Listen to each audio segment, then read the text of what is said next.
Have you ever noticed that the Bible seems to change a little bit in chapter 12 of Genesis? Gone are the grand sweeping stories of creation, fall, flood, and destruction. Now it's basically about a guy and his wife and kids. Or kid. Boring! Or is it? What is the significance of the stories and covenants from Genesis 12 to 50, and how do they continue the story of the revealed God of the universe? We'll talk about that and much more with Clay Brown and Sarah Stone and me, Evan McClanahan, from First Lutheran, and Clay and Sarah from Memorial Drive Presbyterian Church on today's Theology on Air. So Facebook fans who are still on, after we just did an hour, we're breaking this up into 2 podcasts, but 1 mega show for Facebook Live. We want to thank you for being with us. Thank you to the 3 listeners. Thank you very much. No, And, 4. Wow. Yeah, there you go. And they're bringing great questions, so we love each and every one of you. But thanks for listening to the podcast. Houston Theology on Tap is a ministry in Houston, a young adults ministry. We gather around craft beer in non-COVID times to talk about cool theological stuff. And hopefully we're going to gather again in person soon. Go to HoustonTOT.com to find out exactly where and when that will happen. Yep. And by the way, the goal for us as a podcast, in case you maybe haven't noticed yet, is every month we want to do a Bible podcast, a debate, an interview with someone really interesting, and then a headline kind of driven around the blackboard, we call it, podcast. So every month we want to try to give you a little bit of everything. If you're a Christian or even a non-Christian listening, we're trying to give you a little bit of everything. Current events, so we're not just totally, just studying the Bible all the time. I mean, things have relevance, But anyway, some debates going on, all of that kind of stuff. So check us out, subscribe, like us, Facebook, YouTube. We're on YouTube too, by the way, for now, until they cancel us. So Okay. maybe that won't happen. Anyway, Dr. Clay Brown. And this podcast is the thing that pushes the Thanks a car lot. over the Yeah, cliff thanks a with lot. me on it. Thanks a lot, I'm Clay. so, I mean, we I'm are so going to be happy talking do about it. Sodom and Gomorrah today, so who knows? That's a doozy. Let's just skip over that one. Anyway, Where are we? but Dr. Clay Brown, he currently serves as equipping pastor at MDPC, Memorial Drive Presbyterian. His education includes a Ph.D. in Philosophy and Apologetics through Trinity Theological Seminary and University of Liverpool with a dissertation on C.S. Lewis. And as I mentioned on our previous episode as well, his family serves as staff for C.S. Lewis, the Merely Christian Cat. So you have a cat, and you're a C.S. Lewis fan. He goes by Lewis. Yes. He, right? Yes, he. Okay. And he runs the show. He runs the show. I really just did love the way you said that, though, that you serve as his staff. Because I was reading your bio, I was like, oh, okay, they have side hustles somewhere. Like they, I don't know, they have another job or... I don't know. Yeah. You serve on an illustrious board or something. Yeah. And then it was like, serve as staff to the cat. Yeah, So, that's what the old saying is. Dogs have owners, cats have staff. Oh, okay. So that's I've never heard that. Is that an Englishism? Did you learn that in Liverpool? no. Oh, okay. All right. Anyway, Genesis 12, it's like Moses, if Moses wrote the first 5 books of the Bible. And Which he I did. think he did. He puts in the clutch, takes shifts gears, puts in a hard left turn. Something seems to change. You have kind of grand sweeping narratives, and now we're talking about this guy named Abram, and it's almost as though God is saying, you don't have to agree with this, but it's almost as if God is saying, okay, we did it this way, and now I'm going to sort of localize things, and there are grand promises made to Noah are still in effect, but now I'm going to make a covenant with Abram, and certain promises are going to be given to him and his children. We're going to be working this all the way through Christ. Maybe that's reading a little bit too much into it, but I think even your average reader would look at Genesis 12 and say, now something is sort of changing here. It's getting a lot more localized, and these people really matter. So anyway, tell us a little bit about Abram, who will soon become Abraham. But Spoiler. Wow. Oh gosh. ruined What? everything. What? He take it does? He becomes? Oh, Well, sorry. And we've had a few thousand years, so I think Yeah, that's the okay. limitations of limitations Okay, on yeah, spoilers for Yeah, that. that's like when coming out of the movie The Titanic. It sinks. No. Aw. Oh. yeah, but she totally could have made room for I him know. in that little raft. I know. I agree. What's up with that? But Poor Leo. yeah, I actually think this section starts in chapter 11, verse 27. Okay. There's a whole series of what in the Hebrew word is Toldot, sometimes spelled Toledot, and sometimes the same with an H on the end, to be pronounced as a hard T, which is literally the generations of. Mm-hmm. The way it gets rendered in English most of the time is this is the account of. Mm-hmm. That's the structural framework around which Genesis hangs. And we had several of those in 1 through 11 that I forgot to announce, quite frankly, as we were No one's mad about that. They skip the 11. genealogies. They're happy. Yeah. Well, but it brackets the text in helping us to see the flow of the story and who we're going to be talking about next. And this has been, as you mentioned, narrowed down now to where we're going to deal with one particular Toldot, with one particular account, the generations of Terah. Mm-hmm. And that just happens to lead us to Abram.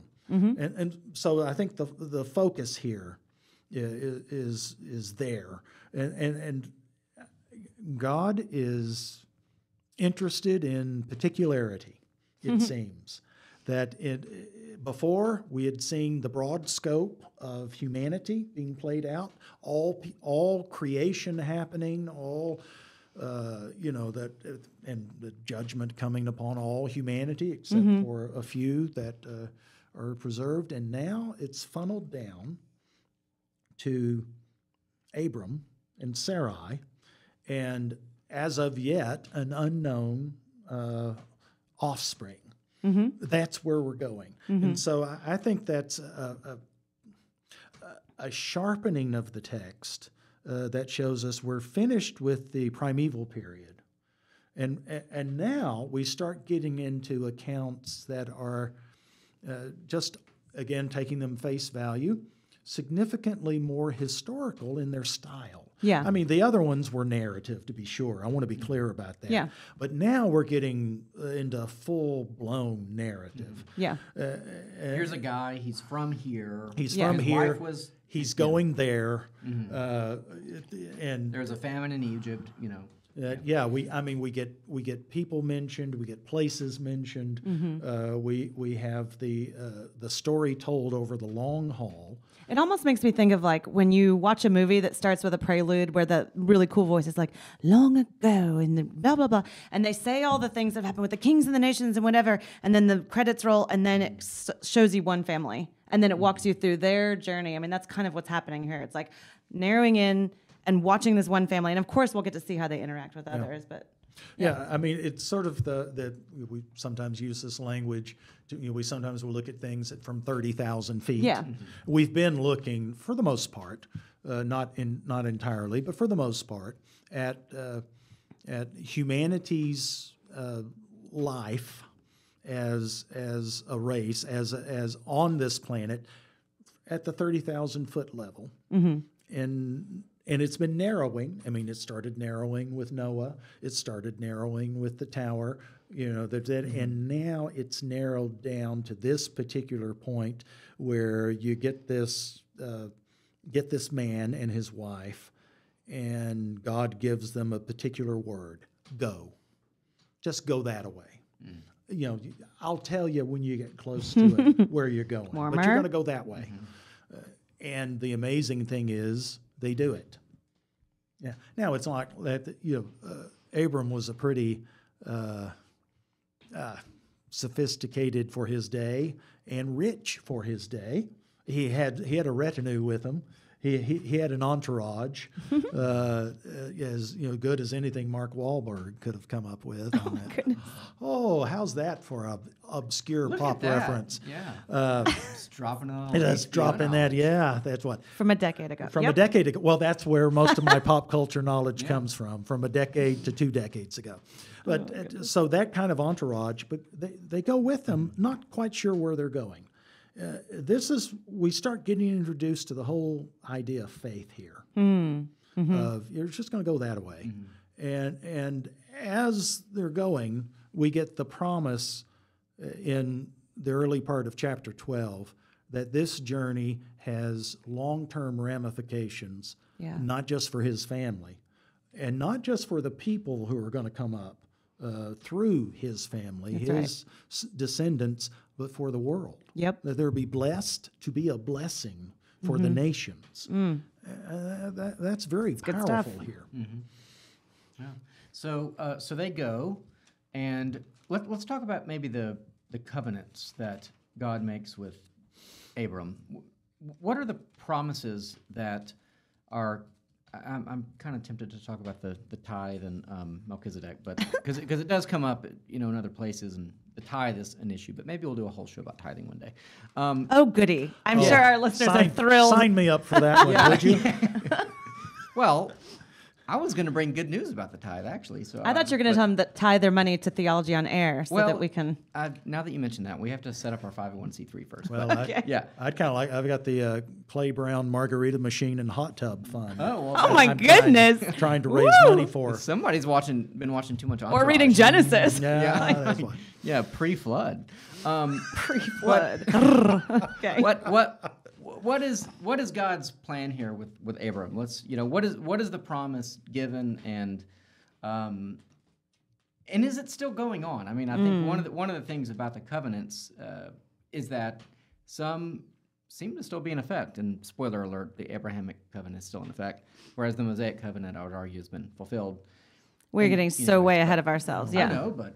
Anyway, any thoughts on the covenants and what maybe even what a covenant is, if someone's not very familiar with that word? I think the nature of covenant is important to talk about as we're trying to understand Abram and Sarai and their progeny, their descendants.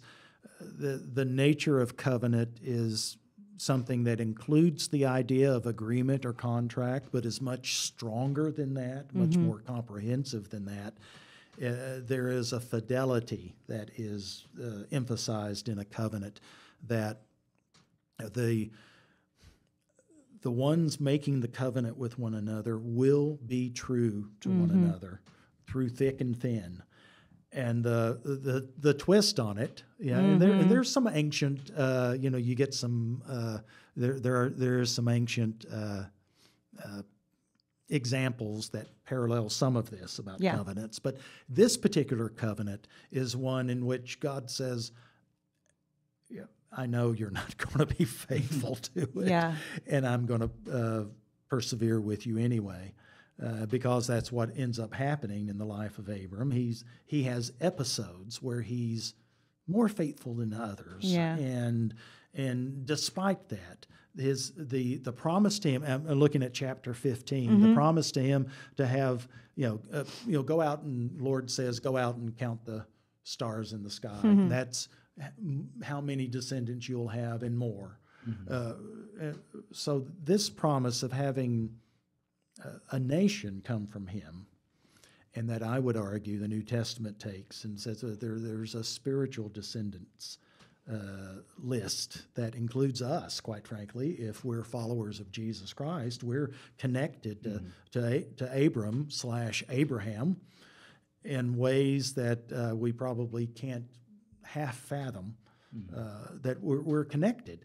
And so this is the grand story that gets played out, and here we're seeing its origins. Just we talk about origin movies. This is the origin movie here for the Christian faith. We've gone through the prologue with chapters 1 through 11, and now we're getting into the particulars, how this story plays out. I wish, for those of you that are just listening, I wish you could see Clay's face get all excited when he talks about this. It's great. I haven't seen him that excited since his mention of Entourage. That's kind of what did it, actually. Can I say something about the covenant here? I don't want to steal from maybe something you were going to say, but so covenants are done a certain way in the ancient Near East, and it's pretty cool because the understanding that I've had, and correct me if I'm wrong, is that when a city or a group of people would come in and take over another group of people, they would make a covenant with this new group of people, like, here's how it's going to work, here's how we're going to tax you, here's how you're going to, be our slaves or whatever. And they make this covenant where the Lord and the vassal, come together, and they do this thing where they slice up these animals, and they make this sort of like path to walk down, and they walk down the path saying, if the Lord, the conquering people will say to the conquered people, if you don't obey these rules. May it be to you as it is to these animals we've just slaughtered. But the different thing about this covenant is that it's the same kind. They put the animals out. It's kind of gross for us today, but this was normal back then. And instead of both people walking through, God puts Abraham to sleep, and God just walks through. And so it's as if God is saying, may it be to me if you screw this up. And so that's this deep foreshadowing that just like these animals have been cut in half, he will be destroyed to maintain the covenant that we will break, which is gorgeous imagery. So I just wanted to be sure that made it in. Oh, and in this covenant in chapter 15, there's already a mention of what's going to happen in the book of Exodus. I mean, that's already prefigured. Abram is told by God, and I'm looking at verses 12 and following, that you can be sure that your descendants will be strangers in a foreign land. They'll be oppressed as slave for 400 years, but I will punish the nation that enslaves them. And it just all of that. So it's no great grand surprise when that happens. And that's not, and by grand surprise, it doesn't surprise God when that happens. God already knows that's going to happen and has made arrangements accordingly. He's not on plan F by now. Yeah. We're still with the master plan. Yeah. Love that. So it's going to all take place with a son. There's only one problem. Sarai and Abram, I'm not blaming anyone here, but they're not unable to have a son.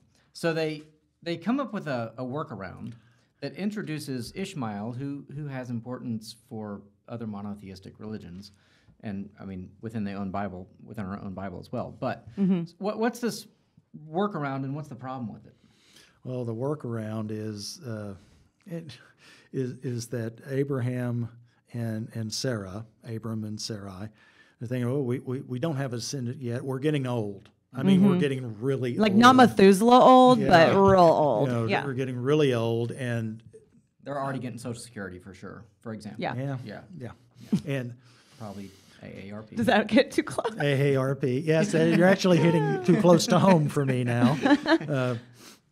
But so they've decided that evidently God's not going to come through. God's not going to hold up his end of the covenant, despite the several reminders of that, in which, quite frankly, I don't want to just slash and burn on Abram and Sarai here, because it's been years. I mean, it's been a number of years, and I'm not sure how I would have stood up under that kind of pressure. But the plan is, well, let's just go in. Sarai says, Abraham, just go in with my servant girl, Hagar. And that's okay. I give you permission to do this. Go in, and she'll bear you a child. Now, but okay, forget the whole thing about how it was promised to Abram and Sarah. In those days, how is it if the lord of the estate, I don't know, has the child? Why would Sarah get Hagar's child? Is it just that?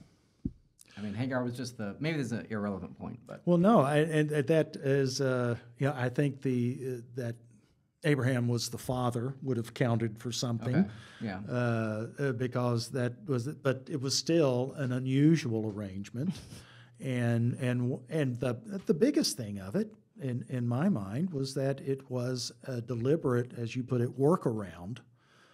That here we go. We talk about, does God make a plan B? Well, Abraham and Sarah make a plan B, and it blows up big time. Yeah. And I think there's some parallels to that in my life. I don't know, there are times I've made my own plan Bs away from the way God was moving and working, and they've blown up. Yeah. So there are some. This is not just ancient history we're talking about. Yeah, this is human nature. Present reality. But so that creates this enmity that's going to the child Ishmael is the father of the Arab nation, and here we have explained in Genesis this ancient enmity that goes back for generation upon generation upon generation, that some people say that, well, that explains what's going on now in the contemporary Middle East. The difficulties between Arab and Israeli find their root in this. Yeah. And there's a sweet story nestled in the midst of this messy, murky stuff where, so Hagar does have a baby, Ishmael, and not too long after that, there's just a lot of catty nastiness happening between Sarai and Hagar because she's pregnant with her husband's baby. I mean, it's very strange and very, Maury Povich or something. So they start getting, she's being mean to Hagar, and she eventually kicks her out of the camp. And there's this little story nestled in here about Hagar wandering through the desert. It happens a couple of times, I actually think. But the one that I'm thinking of, she's walking through and she actually has Ishmael with her.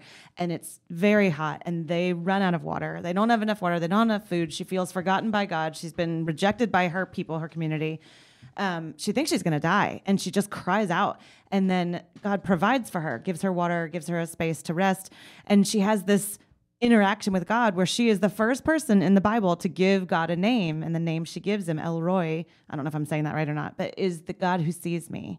And it's like this little character, this sort of, that she got taken advantage of and this weird workaround. She's not part of the big grand narrative.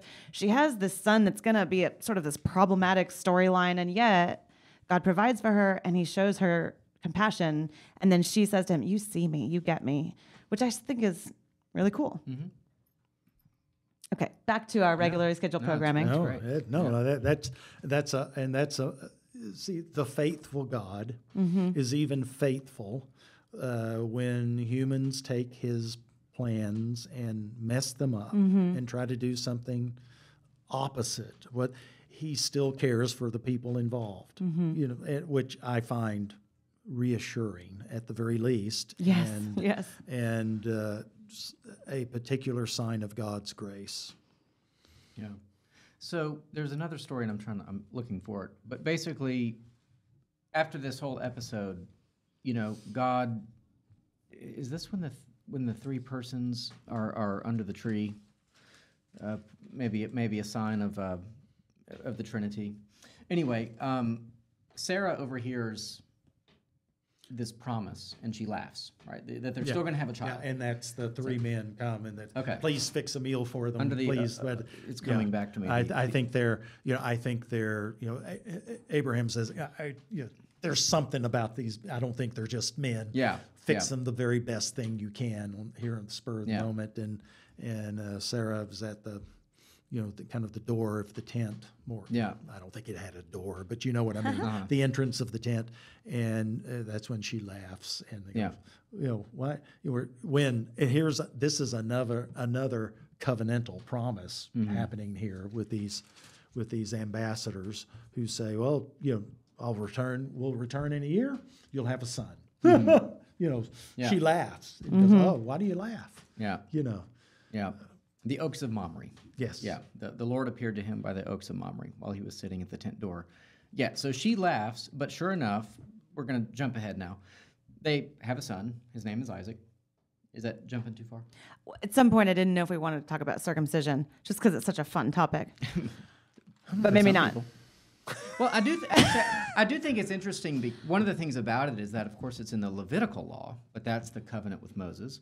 And there are some things then that are law for Hebrew persons that are pre-Levitical, and circumcision would be one, and then the concept of the Sabbath would be another one, which I think all that's interesting. Well, and it is important to note that in the Old Testament there end up being two signs of the covenant, and those two signs are circumcision and Passover. Those end up being the communal, communal places. That's not. I can't think of the word. Signpost. Yeah, and I'm using sign here in a particular way, as pointing to what it signifies as something hugely, grandly important and life-giving, and so what it points to. this is the entrance into the family with circumcision, and this is the nurturing of the family in Passover. And we do this, we do Passover every year. We do circumcision for an 8-day old child, 8-day-old boy, and that's how these become the markers that identify that indeed you are in the family. And I only wanted to mention that because it gets referred to so many other times as it's an obedience factor, but it also just signifies who's in sort of this storyline, right? Yeah. And we'd be remiss if we didn't note, at least a lot of people believe there's a connection then with the New Testament And baptism. activities of baptism and Lord's Supper. That the Presbyterian response is that just as circumcision and Passover were signs of the covenant in the Old Testament, the signs of the covenant in the New Testament are baptism and Lord's Supper. And if you don't like that, you can go back to a former podcast we did on different kinds of baptism. But actually, the very first controversy in the church is over circumcision. The Judaizer controversy is about circumcision. The Galatians is about circumcision. And so you have this teasing apart. I mean, here is Paul, Benjaminite and, Pharisee and all this sort of thing. And he's having to argue against that thing that distinguished the Hebrew people for hundreds and hundreds of years as a commanded right anymore, So. No, and Acts, it's all over the book of Acts. Acts chapter 11, when Peter is called into headquarters to describe why he's done what he's done with bringing Gentiles, Greeks into the faith. Well, even though, and we're told specifically if my memory of the Greek text is correct, that it's those of the circumcision. That's the name. Circumcision party, That's the name of the ones who are upset with them. So we get that in chapter 11. We get it in Acts chapter 15 as the whole Jerusalem conference, and it's about circumcision. Do they need to be circumcised? Do that? So yes, it's a great identity marker, and that's baptism. Then becomes our identity marker. And I had a professor, I don't know how true this is, but he we live in very modest times, with a lot of privacy, right? So, what might go on down there is not known to other people. But I gather that at this time, it wasn't as modest. People weren't, it's not to say that they were, Adam and Eve covered themselves, but the idea is that God has called you, and this is the mark of your calling to be this people, and other people are going to know that about you. It's not.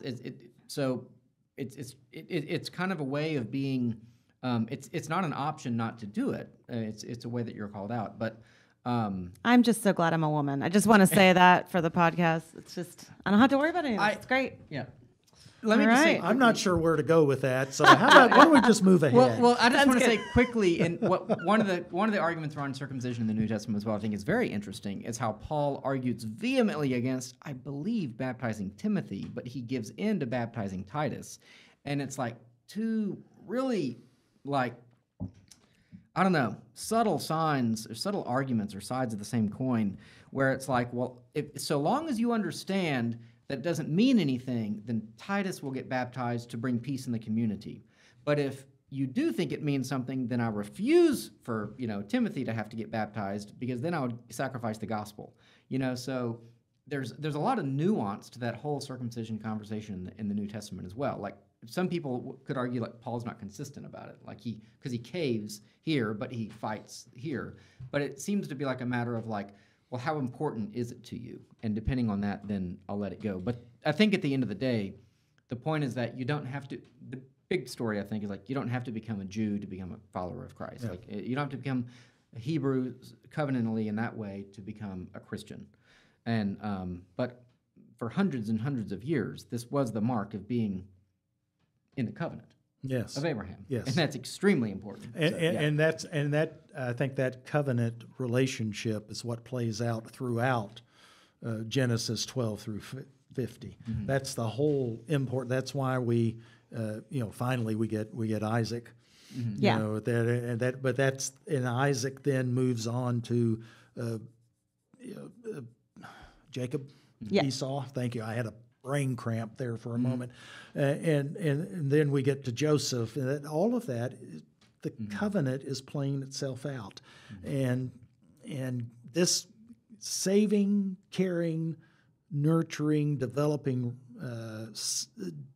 redemptive relationship is showing itself and will show itself in a number of different ways through the lives of these people, but it's all connected with that covenant in my mind. It's all connected with this framework for, all right, here's the account of, boom, boom, boom. And we get, it's all connected to that, I think. Yeah, if you don't remember,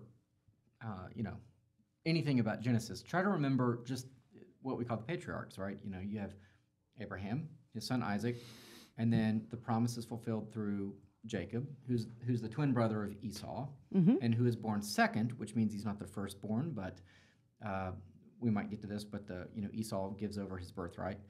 And then Jacob has actually more than 12 children, but he's sort of 12 of the covenant, and Joseph is, well, the much loved, but they become the 12 tribes of Israel, and then we're into Exodus after the Joseph story. I don't know if you want to talk about the offering of Isaac or the sacrifice of Isaac. Or are we going to skip all? I'm just looking at my Bible, and maybe you don't want to talk about it, but about Sodom and Gomorrah. And Gomorrah. Yeah. Well, It's kind of important. yeah, and I don't think we get the easy out on Sodom and Gomorrah to say, as some say today, that the primary sin of the people of those cities was this inhospitality to the travelers who were coming through, who were, if I understand the text correctly, the same travelers who had stopped by Abraham's place and promised here you're going to have a child. I don't think we get that. We may want that because it takes care of some certain cultural and social difficulties Discomfort, that we have with other parts of Scripture related to homosexual practice. Why don't you walk us through just quickly what the story is? I'm not sure how quickly Genesis we can 19 is where we find ourselves. It's in 19, and all right, we have two angels who are they look like people, so they go and they end up going to Lot's house. And who is Lot? Lot is the Brother of Abraham. Brother, Yeah. and Lot and Abraham had split off amicably, but had split off, and so Lot has wound up here in Sodom, and so come stay again. Hospitality, ancient Near East. That's what you did for people coming through there, and then we have the people of the town who surround the house, and they want the two visitors, to rape them, as I understand the text. Yeah. Lot does this incredible thing. I go, incredibly really? bad Thing, saying, "Oh, well, why don't you take my daughters instead?" It's just the most cringeworthy verse. Just what, and they say no, we want, we don't want to do that, and so then finally the angels reveal themselves for who they are, and spirit Lot and his family out while blinding those trying to get in to the house to assault them. And then we have the destruction of the city, of the fire and brimstone that has been explained in a variety of different ways as to what, we just get the phenomenological language here of what happens, and the Lord rains down fire and sulfur on Sodom and Gomorrah, destroying them. There's, with the exception of God, who is, I think, just in exercising judgment on the. I know no one likes to hear that word, but I think just here. Actually, when we talk about things like rape, we do want to hear words like judgment. Well, that's what I was going to say. Yeah. That Yeah. you want,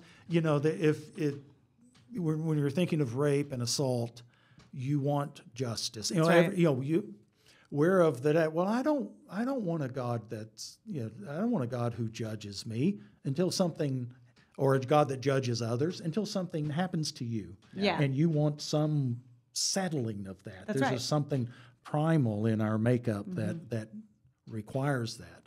And we are so grateful that God doesn't exercise judgment on us regularly, or if we all spontaneously combusted whenever we did something wrong, there'd be people just poof, poof, poof, poof, Yeah. poof, Yep. all over the country, all over the world. Yeah.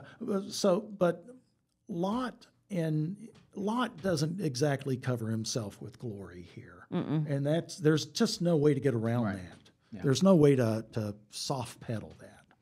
Yeah. But it is, I think, a sign. Yes, but I don't like. I wish I could say something else, but I think the primary sin here is the homosexual rape of the visitors. Yeah. I wish it was something else. And interestingly, not to take anything away from Sodom and Gomorrah, but doesn't Jesus even say it'll be worse for you than it was for Sodom and Gomorrah or something, because they have rejected Christ? I should be careful to that. But, it's like the worst possible story in the whole Old Testament. And Yeah, he doesn't Jesus- say it'll be worse for you than the flood. Yeah. Yeah. Yeah. Interesting. Well, okay. So Sodom and Gomorrah, and another one of the really tricky passages then is when God says to Abraham, "Sacrifice now Isaac to me." Yeah. Here after all the decades, after the roundabout with Ishmael, after now Abraham, or now Isaac is something like a young man, maybe 13 or 14 years old, or something like that, and now God is saying, "Okay, I've fulfilled my covenant with you. Now give him back to me." Yeah. So the trauma of that and the devastation that Abraham must have felt, and yet he dutifully gathers the wood, puts it on the back of a ram, if my memory is correct. I think Isaac carries it, doesn't he? They're Either way, the two of them head up to make the sacrifice. Yeah, there ends up being. You're right. Because he places the wood because that's on the his shoulders. symbolism, right? Yeah. And the thank you. And the I remember later because the I'm sorry. Abraham finds when it's all done. Okay, let me finish the story first. Okay. Just as Abraham's going to sacrifice Isaac, God says, "Don't do it," or an angel says, "Don't do it," and Isaac is spared. And then it's a question of, well, we still need to make a sacrifice, and there's a ram Caught in the thicket, caught in the thicket, and so the crown of thorns, propitiatory sacrifice or substitute, etc. Those are all the images that sort of come through that story. Anyway, I just summarized the whole thing. Apologies for that. But people really struggle with that story. It's divine child abuse, just like the cross is. So they're you shouldn't even want to try to connect those things. Is there any redeeming that story, or is it just a terrible, awful thing that God asked? I think there is, but let me admit at the beginning my discomfort with this story. This is a narrative that I have struggled with for a number of years. So I don't think there are easy answers, but I do think there are good answers. And why does this happen? Again, trying to what I've mentioned before about trying to put yourself in the ancient first hearers or first readers of this narrative, what they would think. They wouldn't have been surprised at all by the call to sacrifice your child. That was a requirement of almost every other religious system around at that time. So that would have been, they would have been going, I'm not sure why that didn't happen sooner. Yeah. They would have been, because that's what we do. Yeah. That's in our, in Babylon, that's what we do. And it's awful, and later God judges that. Yeah. But yeah. And so part of that is to emphasize what I think God is attempting to accomplish here, and that a commitment isn't truly a commitment until it is exercised, until it is acted upon. Tested. Yeah. And this kind of, we see some parallels in what we talked about with Adam and Eve, with that their faithfulness had to be tested in some measure in order to find its fullness or its weakness. And so here we have with Abraham being tested by God. And I admit there's some problematic things that God is going, now I know. Well, didn't you already know, God, what was going on? And so that opens up problematic and difficult questions about where's God in time.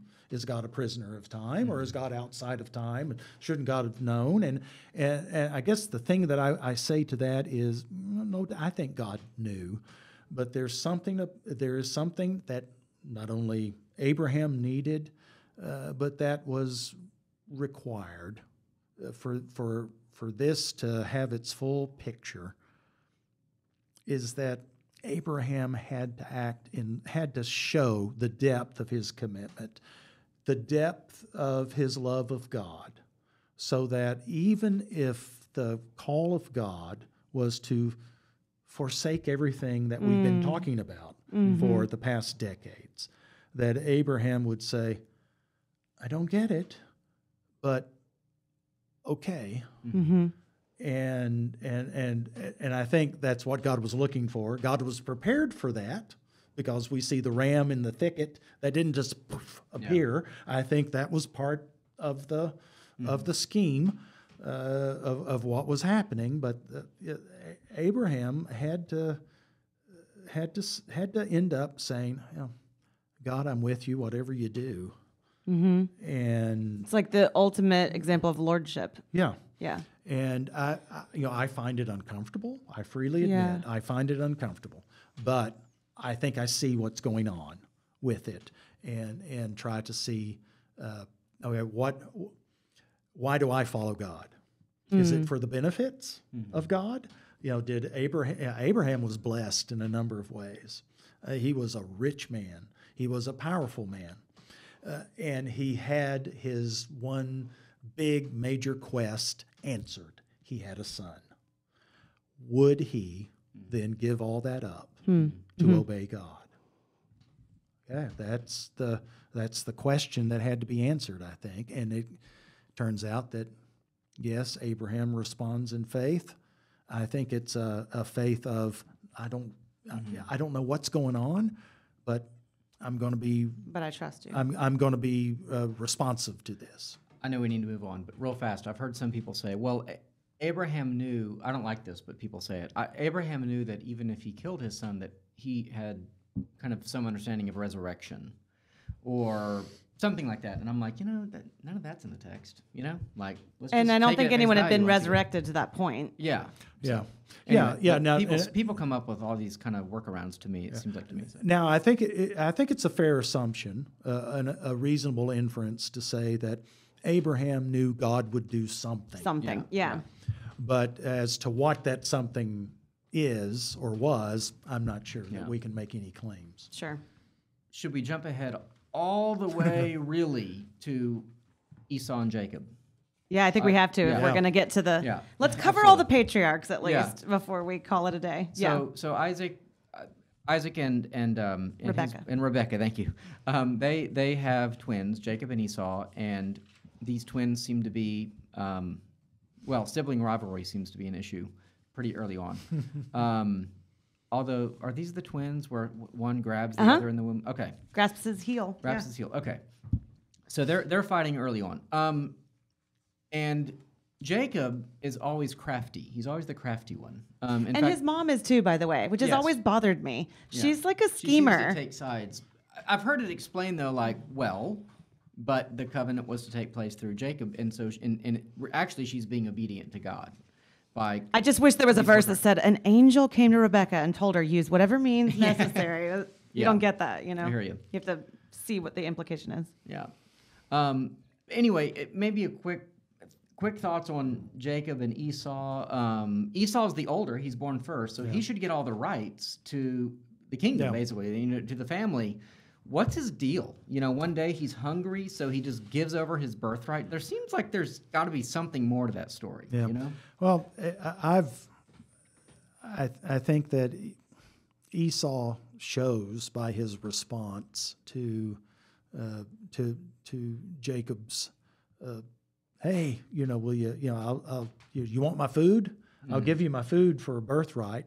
It shows how little he values. That's right. The birthright, how little he values the whole thing. Esau is pretty clueless. There's a difference between the birthright and the blessing. Can you maybe explain that? Okay. I'm not sure I can. The only reason I interrupted at that point is because I almost wonder if he's like, fine, I don't want that responsibility anyway. Because the birthright isn't that piece of it, sort of being responsible for the next. Yes. Okay. And I think the blessing comes as later as a result. That's when they're in the tent. Yeah. And Jacob has disguised himself as Esau to fool his ancient daddy into giving that blessing that can't be revoked. Once it's given, it's must done. Have been super hairy. I know. Yeah. I mean, it's like he's covering himself in animal fur, and like his dad thinks, oh, it's Esau, because he feels like a rabbit. I actually listened to a podcast recently on this story, basically saying Isaac knew. Ah, interesting. He knew, but he also knew what their hearts were and how things were playing out, and so he went forward with it. But continue. Well, Clay, sorry. I think some of what's going on here is that Esau shows that he profanes the covenant, because profanity is not throwing out a bunch of curse words. True profanity is taking what's sacred and treating it as common, as ordinary. Esau has taken his birthright, his connection to the covenant, and said, you know, I think I'd rather have a bowl of porridge. Or do things my own way, like Adam and Eve did. I'd rather do it my own way. Yeah, and it's an example of that primordial sin of want to do my way. I want to run my life. I want to be God. I'm going to be my own God. Thank you very much. I don't buy into this. I don't buy what you're selling me. And so Jacob's trickery is ultimately used. I don't think we have to impart divine sanction on Jacob's trickery by saying, "Oh, it was good that he tricked." Right. Yeah, I don't. I think he's a scoundrel, and he continues to be a scoundrel until towards the end, as he responds to God's working in his life. But Esau shows that he's not the one, because he doesn't take God seriously. I like that. He doesn't take it seriously. And to me, that's a definition of profanity that sticks with me. And you could, again, pointing to Christ, and, you know, like in the genealogy of Jesus even, one of the things you see is that it doesn't always go according to plan, right? Like, so the older should be the one who gets this, but, you know, it doesn't always go according to plan. And so, I don't know, there's grace in that too, right? Yes. You know, that it doesn't always go according to plan, and yet God uses, not plan B, because he knew. No, but he uses broken people and this was no surprise to God. The way this was going to work out. This was something that was foretold and gets played out. So Jacob is kind of a scoundrel. Oh, isn't he's he? not kind of a scoundrel. Okay. I didn't want to speak bad about the patriarch or anything, but, you know, it's like... None of the patriarchs are too amazing. Am I reading this right? The guy fools his, even him selling, even him taking advantage of Esau and his own moral weakness was itself a kind of moral weakness, I think. Yeah. The story of Jacob is one in which we see the trickster getting tricked. Yeah. That's the way it gets played out. What goes around, what comes around goes around. You had it right the first time. Yeah. And what goes around comes around, and he gets what he's been dishing out with his father-in-law. Yeah, Laban. so the name Jacob means deceiver. Yeah. And so when we see so this whole thing happens where, Esau loses out on the birthright and the blessing. Jacob moves forward, and then he loses years of his life, basically, to Laban. Do you want to walk us? I'm trying to take us forward in the story. Well, I know, and he goes, he falls in love with Rebecca. Did I have that right? No. No. Leah. falls in love with Rachel. Rachel, sorry. With Rachel. Oh, poor Leah. I know. And Rachel. Leah is the older daughter of Laban. Yeah. And the marriage that happens where Jacob was evidently so tanked he didn't. He didn't. Oh, yeah, he was drunk. No, That's no, right. I think he was drunk as a skunk, and he Noah. doesn't quite realize who he's married, and that's okay with Laban. That's quite fine. And then what? I married her? Well, no, you got to stay. And she's also not as pretty. The Bible says that. Yeah, She's like yeah. weak-eyed or Yeah, something. It's like, yeah. oh, yeah, poor sweet I know, Leah. Hardly I know. eyes. Which that's I've read at least one commentary that's the weak-eyed thing is probably had cross eyes. Oh, And Bless so, her heart. Yeah, so she was not. It's like Edith on Downton Abbey.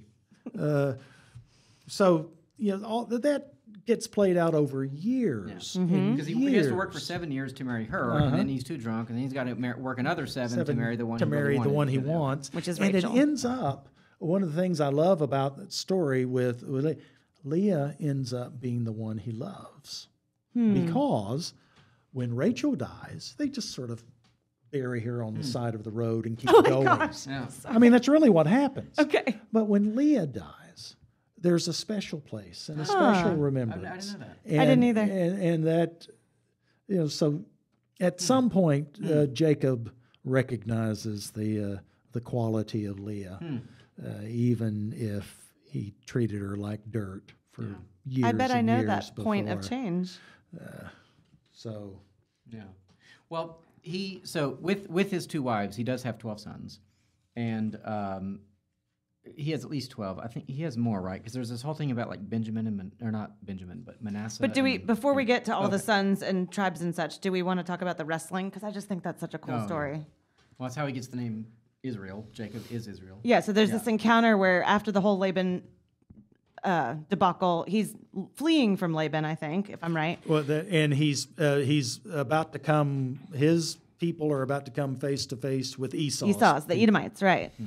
Right? And Esau's people vastly outnumber him in position of military strength, and Esau's looking for revenge, and so that's where Jacob goes and kind of hides, gets apart from them, that's interesting and the that- angel encounters him. Esau didn't care enough to give it away, but now that he's lost it, he really wants it back. Is that the deal? Yeah, well. Yeah, there's something there about human nature, but- Then there's something about, and there's also something about the relationship of brothers. I think, particularly the older brother is you're going to get what's coming to you. Yeah.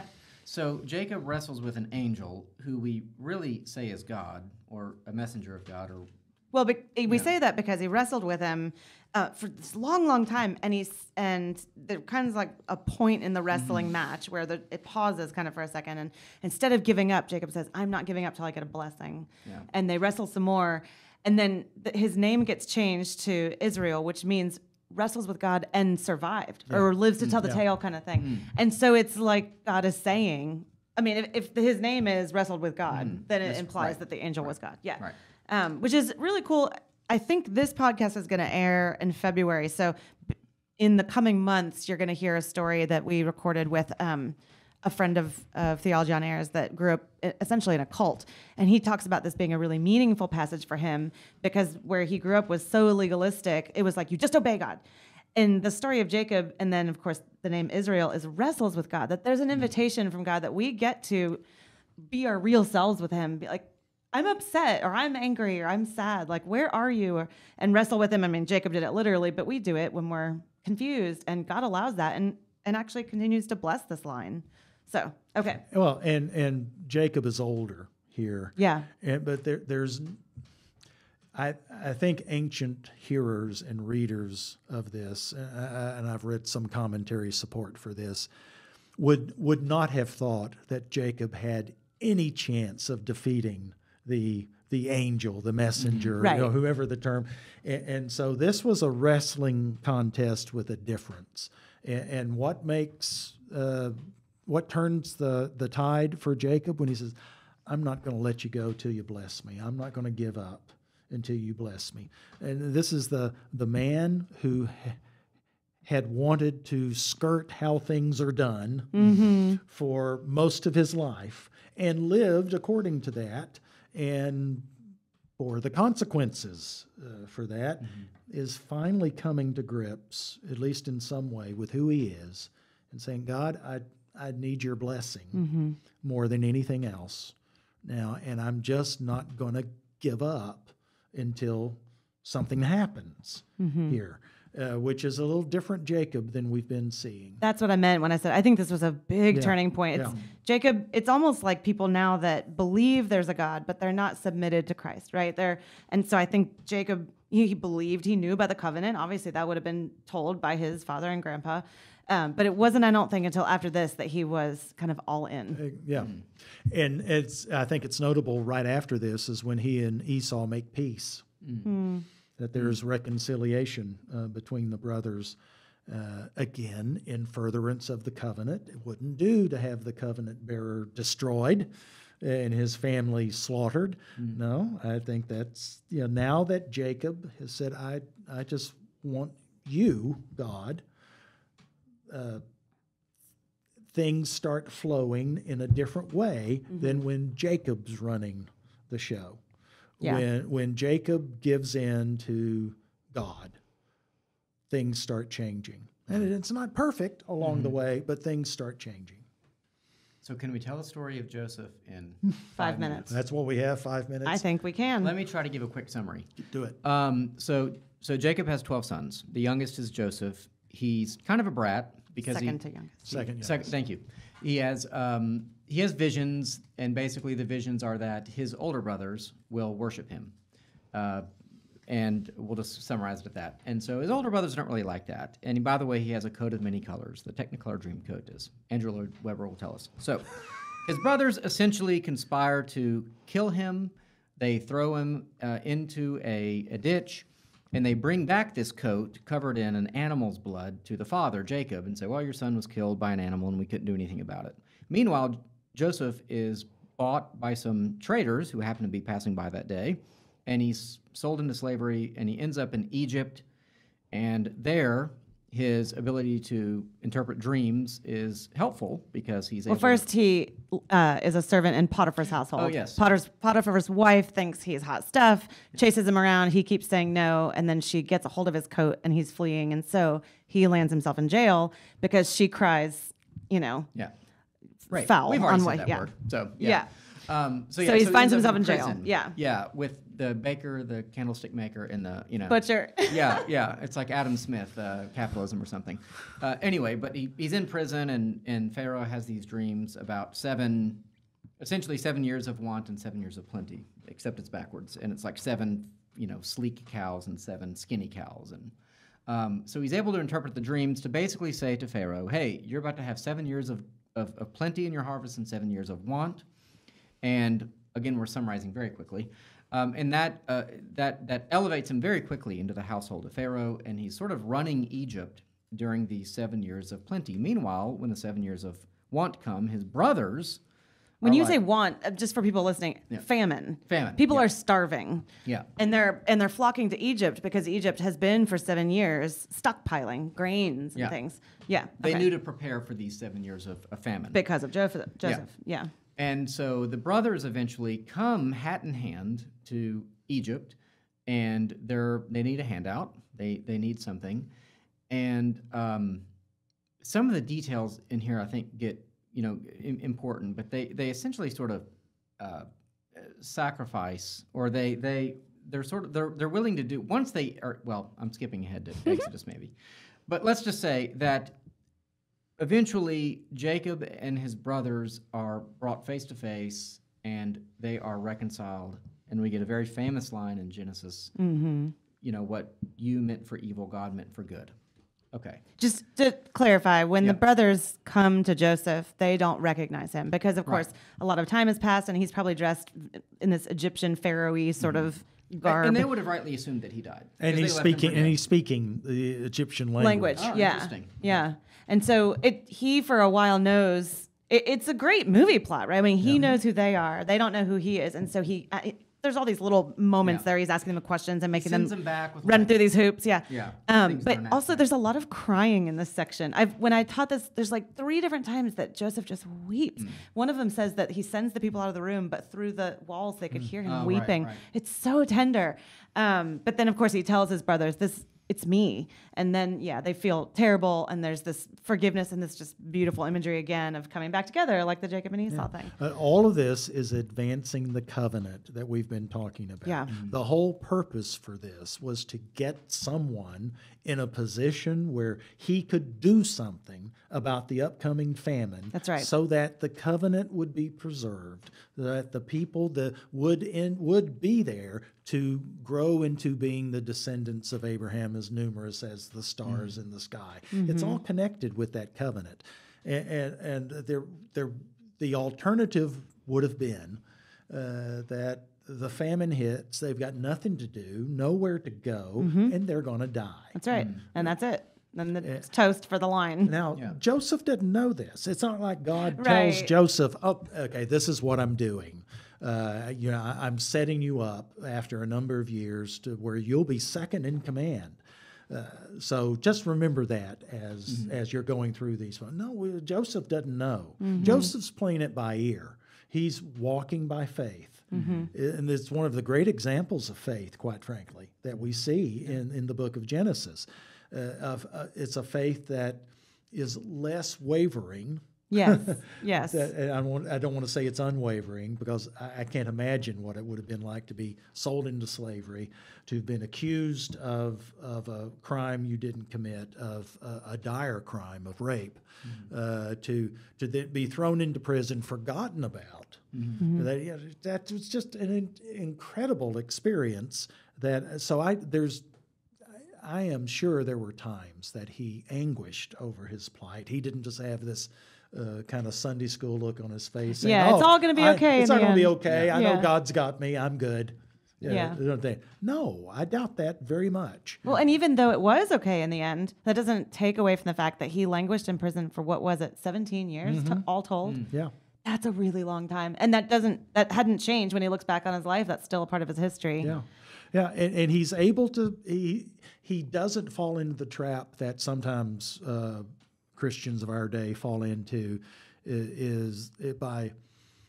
because God's behind it all, ultimately, you have to justify what's happened to you and say, oh, well, what happened to me wasn't so bad. What happened to me was awful. Thank you for saying that. That's really good. Yeah. So we find ourselves here where the brothers, and then they've brought Jacob back. So Jacob actually gets to see his son, who he thought was dead all these years, and it's just beautiful. They actually make their home now in Egypt, and so they're in Egypt with the sons of Jacob, who end up being the tribes of Israel in Egypt, and that's where we leave Genesis, waiting for what will happen You're in the in land Exodus. of Goshen. In the 400 years you mentioned that Abram talks about is now that 400 years. Right. Where This is where that kicks off. And apparently they're very successful at reproducing because there are too many of them, and that sets the stage for what happens Absolutely. in Exodus. So Yeah. Well, okay. Perfect. Wow, we did it. We got through Genesis. We at least tried to hit the highlights and And the low points. the low points Yeah. for sure. But we're gonna go. So we're all ready to go eat dinner or something. So okay, Clay Brown, equipping pastor, Memorial Drive Presbyterian Church. Thank you so much for joining us. If you My want pleasure. to sit under his feet, go to MDPC. There you go. Right. I wash my feet, so All feel right. free to. There sit you down. go. And of course, Sarah Stone, Outreach Director for Young Adults at Memorial Drive Presbyterian Church. Nice. I Yes, got it right. well this done. time. Well done. It's only taken me like Tomorrow they're going a to change year. my title and just really that's mess what with happens. And I'm Evan McClanahan, pastor at First Lutheran here in Midtown Houston. And Houston TOT, find us there. We're on YouTube. Subscribe there. Subscribe, of course, to the podcast if you haven't already, if you're watching us on Facebook Live. It's been a pleasure. And until next time, we encourage you to question freely, think deeply, and disagree as needed.